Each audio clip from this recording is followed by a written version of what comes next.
we still make demands. We think we can make trade wars, or we can launch real wars, or we can threaten other countries with this and that. It doesn't work.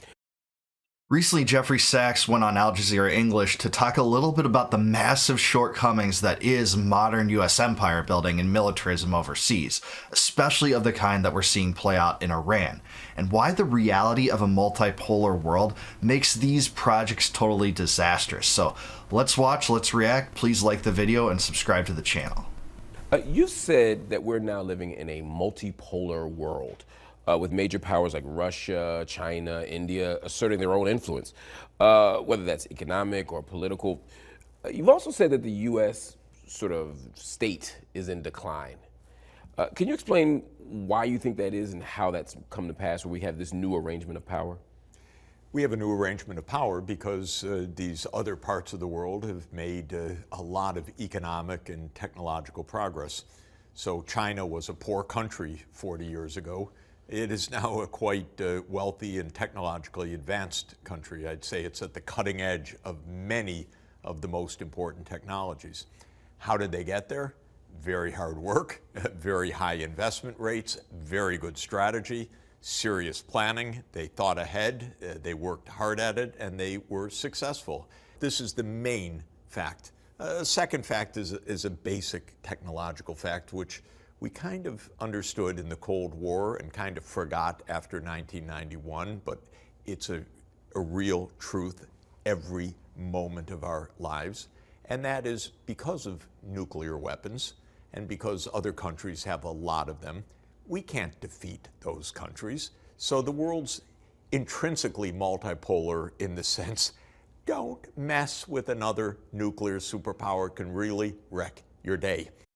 Absolutely, this is a perfect point. If you want to rattle sabers, which I don't agree with whatsoever, I think all the policy of the U.S., militarism, expanding our bases overseas has been disastrous.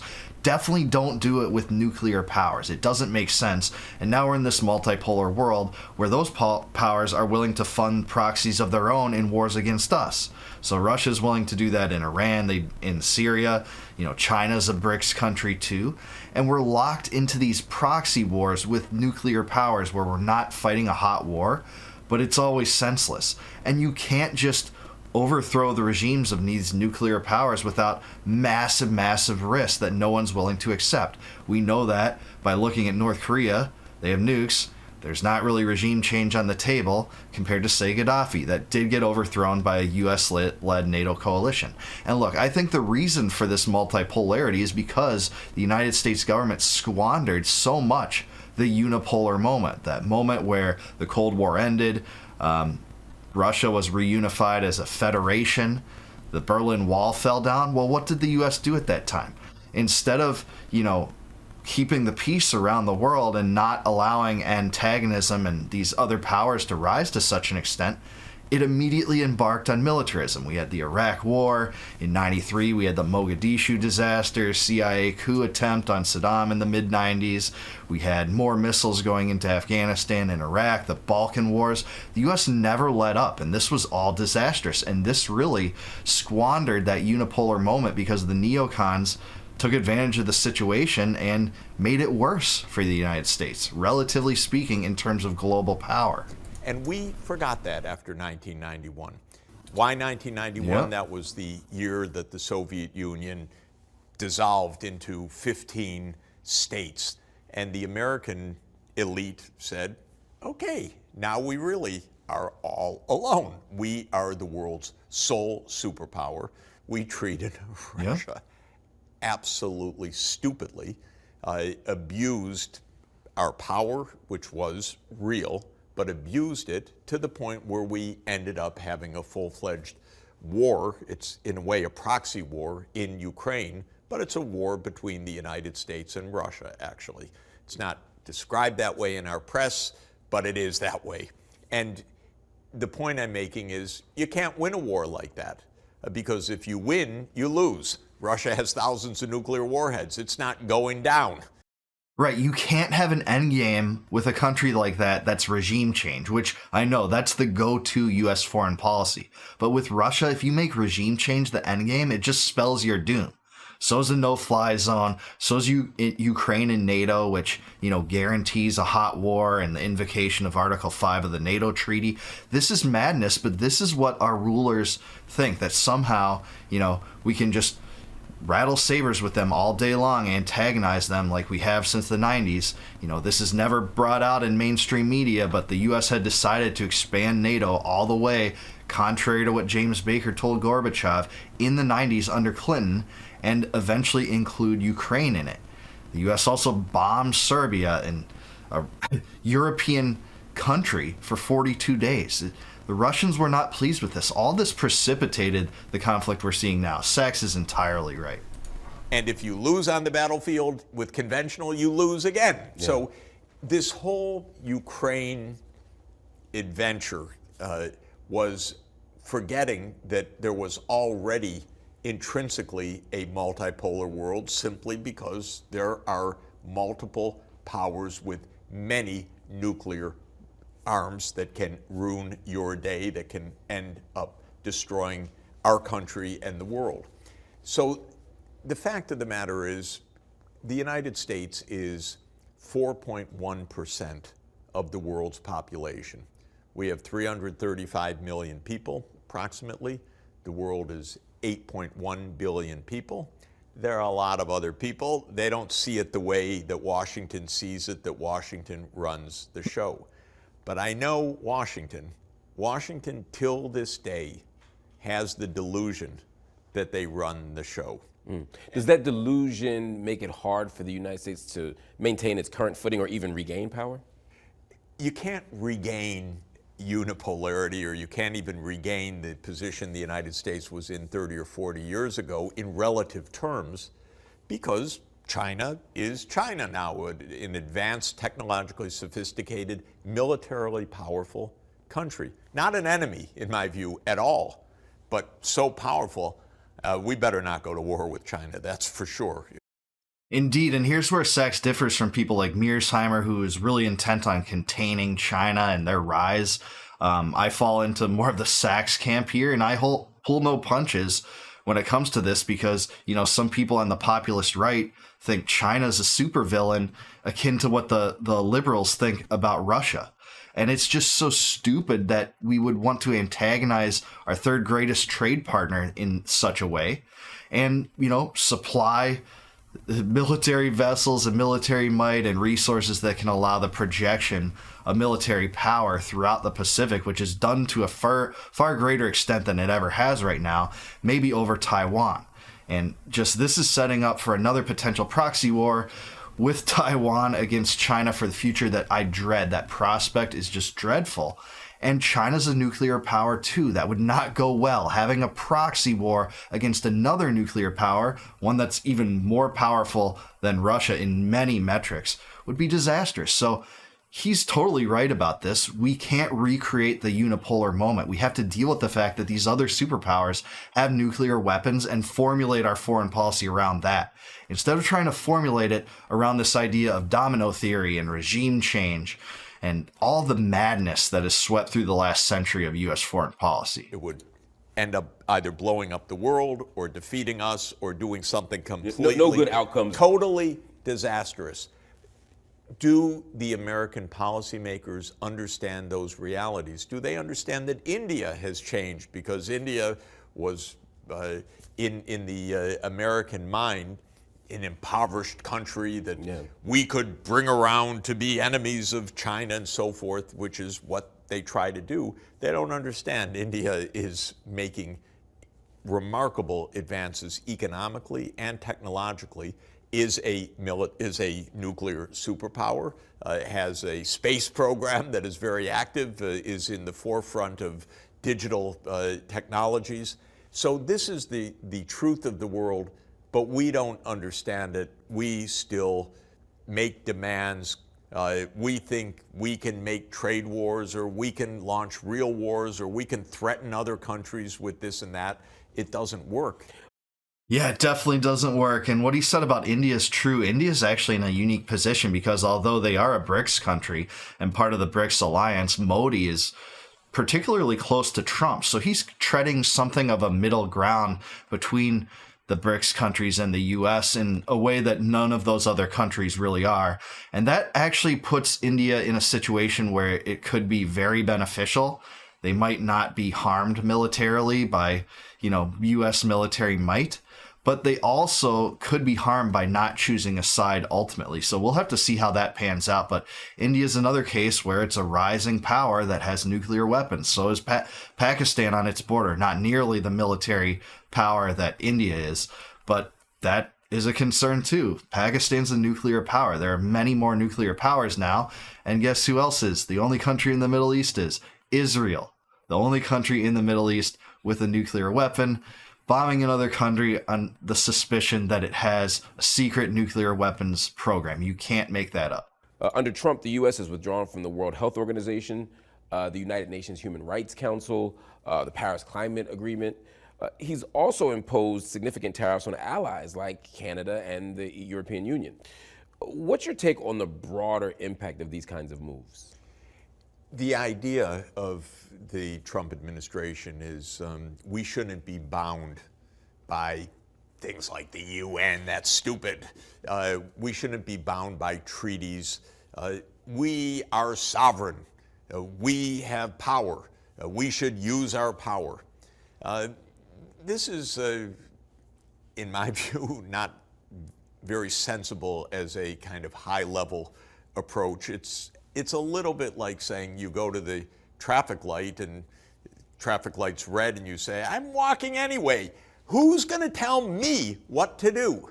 Well, the light's there for a reason. It's good to actually regulate the flows in all directions.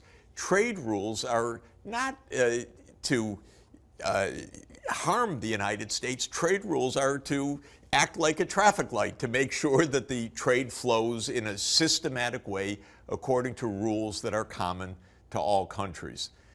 So here's where I really disagree with Jeffrey Sachs. Sachs, binds so much of his mentality toward geopolitics in the world based on what seems to be international consensus and globalism, and I'm not for that at all. I'm with the Trump supporters to the extent that, people that watch this and are still Trump supporters after all that's happened exist, in that it really is delegating your sovereignty, your country's sovereignty, even the sovereignty of your states, to get involved in these globalist organizations. One of the best things Trump did, I think, was withdraw from the World Health Organization. They got COVID completely wrong, and the lockdown madness that followed, all the vaccine propaganda about that, the 6-foot rules, all of that, they just ate it all up and pushed it on a global level. If you think the amount of layers of government that exist now are cumbersome and, bureaucratic, regulatory, and affect your life in negative ways, why would you want to kick that up one more level to globalism? That's the best way to get away from having any influence on your elected officials. And don't get me wrong, we have so little as it is now, especially with our senators. They often don't even come back to their home states, and they're won over by national lobbies, and maybe they'll campaign a little bit in their districts in the last year of their 6-year term, but that's what you see. Besides that, if you're a constitutionalist, many people watching this probably are, many aren't, it says that all laws and treaties made in pursuance thereof, talking about the Constitution, are the supreme law of the land. That's in Article 6 of the Constitution. So that means that no globalist organization can subvert the sovereignty you have. So I'm with the Trumpians that are, feel strongly about this and not with Sachs on these things whatsoever. It was a good thing to pull out of the WHO, good thing to pull out of the Human Rights Commission and the Paris Climate Accords for sure. So I think the basic conceptual idea that we don't like the UN, we're not going to be bound by any of these stupid organizations, we are America. Is there any legitimacy to these, some of these moves? For example, Trump will say that the UN Human Rights Council is unfair to the United States. It places an unfair burden on them that it doesn't on other nations, or that the climate accords are unreasonable given what they're asking. What do you say to those kinds of claims? Well, when it comes to climate change, one basic point, a couple basic points. First, climate change is real. Second, it's really dangerous. Third, it is accelerating. It's worse than the scientists thought it would be at this point because yeah, Al Gore predicted that the polar ice caps would be melted by now and much of the world would be underwater because of that. I don't know that that's true. There's been a lot of climate hysteria over the years, and some of the most extreme, prognostications have not turned out to be true. And that stands regardless of your opinion on climate change. And if you want to have climate change policy, whatever, do that. I would rather just decentralize government to the lowest levels where communities make those decisions and not these globalist organizations that Sachs seems to support in this way.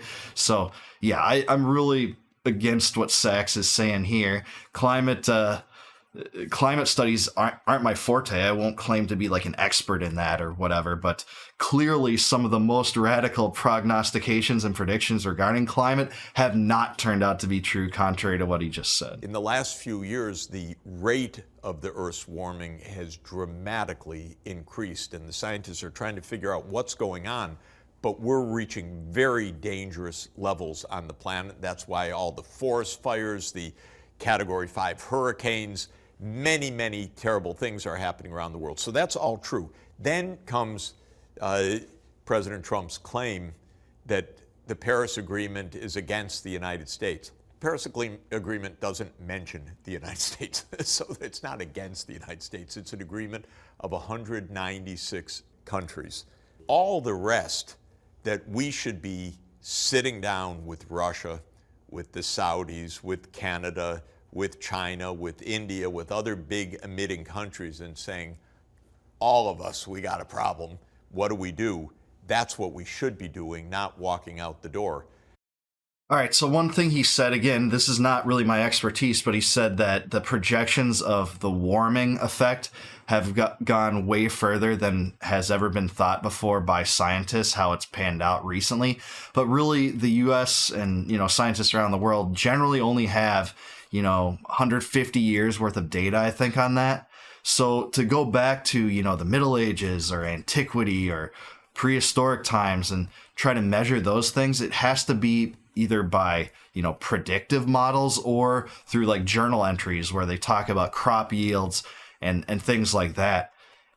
Without those kind of measurements, we really have such a limited sample size to conclude that. I know that some scholars believe that it was actually hotter in some ways in the Middle Ages based upon the records kept about crop yields. So I don't know. I don't know if this is true, but either way, I don't want the globalists controlling it. If anything, I don't even want the feds controlling it. I don't even want my states controlling it. I'd rather have communities, have policies around this and not intervene to intrude upon our property or productivity in any way. And not saying, you know what, we're just going to live with it. Climate changes. This is actually doesn't pass muster if you take even just a little bit of a careful look at this. What the United States is doing inadvertently, I'm sure that Trump doesn't appreciate this, but the United States is giving the technological lead over to China. It's handing it over, saying, we're not going to get into things like electric vehicles. We're not going to get into solar. And so we're going to drill, baby, drill. This is so stupid. There are a lot of subsidies for electronic vehicles and such. Actually, the left skewers Musk for that, even though Musk actually has lobbied and really tried to recommend against any EV subsidies, actually.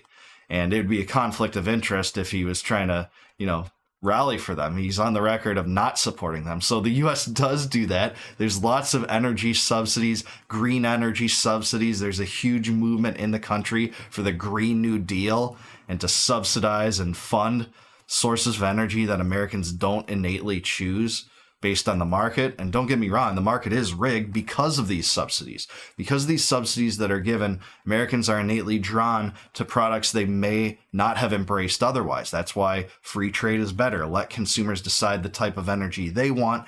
And that way we will be led by the invisible hand of the market to choosing the best ones for humanity. It's how coal caught on. It's how oil caught on. that is the natural progression of things, not allowing the government to centrally plan it like a socialist country. That's not what we want. So you have the lead of the future economy of the 21st century, which China says, okay, we will produce most of the electric vehicles in the world, thank you very much. We will produce fourth generation nuclear, the modular nuclear. We will produce wind, solar, hydro. We'll have smart digital grids. That's all the things China's doing right now. Let's talk a little bit on the domestic front. In your 2018 book, A New American Foreign Policy, Beyond American Exceptionalism, you wrote that Trump's America First agenda was really about putting white America first, that he's part of a global wave of anti-immigrant and racist politics. Recently, Trump unleashed ICE agents on undocumented immigrants. Don't agree with that. Heavy protests in California. There's clearly resistance to his policies, but do you think that resistance is enough to shift anything? No, not right now. I think, but we are in for many years of instability in the United States. This is not one day, 1 week, 1 month. This is a pretty deep social divide. I do believe if you have to put it down into one fundamental concept, it is racism in the end. This is about the changing racial composition, changing ethnic composition of America, which is becoming less white over time, and a lot more immigrant population, foreign born and so forth. I happen to like that. I love New York City. You hear English once in a while, but you hear everything. And it is that diversity which I think is the greatest strength of America. Well, diversity isn't just skin deep. It doesn't just pertain to your race or gender or any of those arbitrary characteristics that the regime wants to push and the wokesters want to push.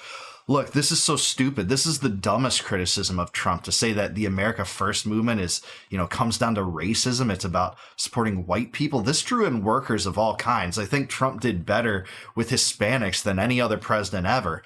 And you can tell even some of the left-wing workers, union members that, were concerned about trade deals and things like that, jumped on the coalition to support that. That's why some of the biggest labor unions in the country didn't even support Harris. So this is not just about whiteness, racism, or anything like that. This is super stupid.